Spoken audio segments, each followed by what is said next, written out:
Halo guys, selamat datang di channel aku.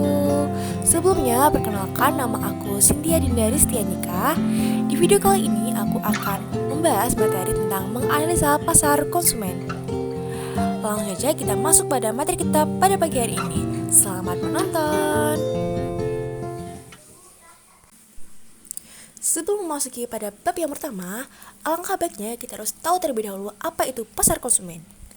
Pasar konsumen adalah pasar yang dimana pembelinya adalah individual yang membeli produk untuk digunakan ataupun disewakan. Di bab yang pertama, kita akan membahas tentang model perilaku konsumen.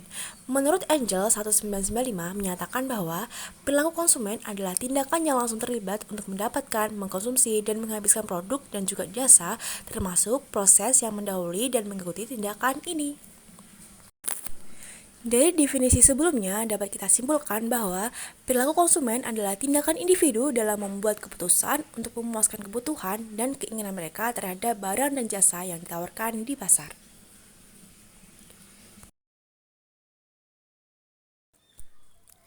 Di bab yang kedua, kita akan membahas tentang karakteristik yang mempengaruhi perilaku konsumen.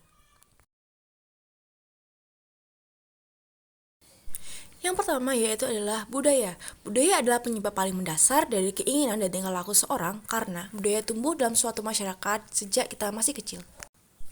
Kedua adalah kelas sosial. Kelas sosial adalah divisi masyarakat yang relatif permanen dan teratur dengan para anggota yang menganut nilai-nilai, minat, dan tingkah laku yang serupa. Ada 7 kelas sosial yang diidentifikasi oleh ilmuwan sosial. Ada apa saja? Mari kita simak pembahasan selanjutnya.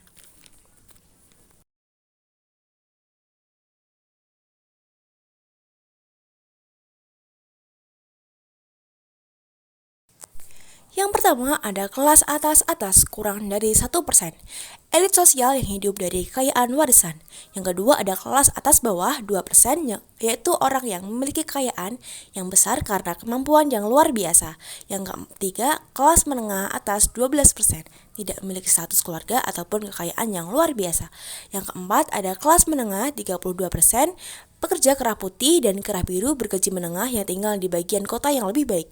Yang kelima ada kelas prakerja 38%, di mana prakerja kerah biru berpenghasilan menengah dan mereka yang melopori gaya hidup kelas pekerja tanpa memperhatikan penghasilan dan lain-lain. Yang keenam ada kelas atas bawah 9%, yaitu anggota kelas bawah kerja meskipun standar hidup mereka hanya sedikit. Dan yang terakhir yaitu kelas bawah-bawah 7%, anggota kelas bawah yang mendapatkan tunjangan pemerintah, melarat, berkepanjangan, dan biasanya tidak memiliki pekerjaan.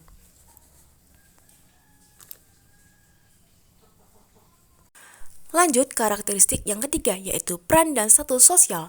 Status seseorang ketika dia menjadi anggota kelompok, klub organisasi, posisinya ditentukan, banyak peran dan status seseorang itu sendiri dalam organisasi. Setiap peran membawa status yang mencerminkan penghargaan yang diberikan oleh masyarakat. Karakteristik yang terakhir yaitu faktor pribadi. Konsumsi dibentuk oleh siklus hidup karena orang membeli barang dan jasa yang berbeda-beda sepanjang hidupnya. Selera akan makanan, pakaian, perabotan, dan rekreasi seringkali berhubungan dengan umur. Di bab yang terakhir, kita akan bahas tentang keputusan pembelian.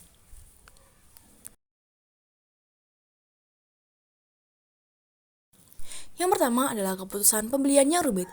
Konsumen pada tipe ini, urutan hierarki pengaruhnya adalah kepercayaan, evaluasi, dan perilaku. Yang kedua adalah perilaku pembelian pengurang ketidaknyamanan.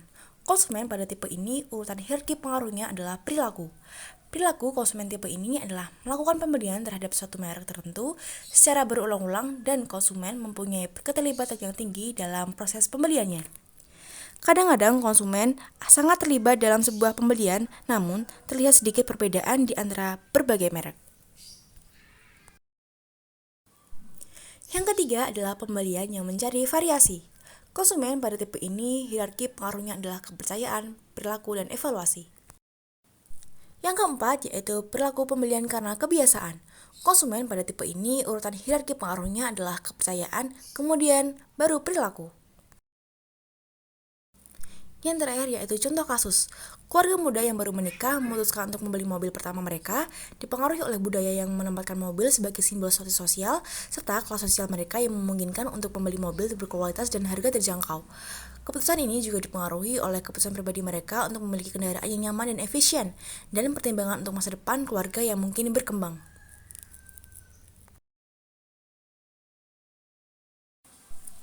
Mereka melakukan proses pengambilan keputusan yang melibatkan pencarian informasi, evaluasi alternatif, dan akhirnya memilih mobil sedan yang menawarkan keseimbangan antara harga, kualitas, dan fitur. Pembelian ini mencerminkan bagaimana faktor budaya, sosial, dan pribadi berperan dalam keputusan pembelian yang rumit dan signifikan bagi mereka.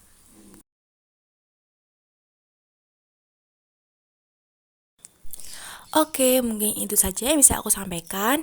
Jangan lupa like, comment, and subscribe, and see you.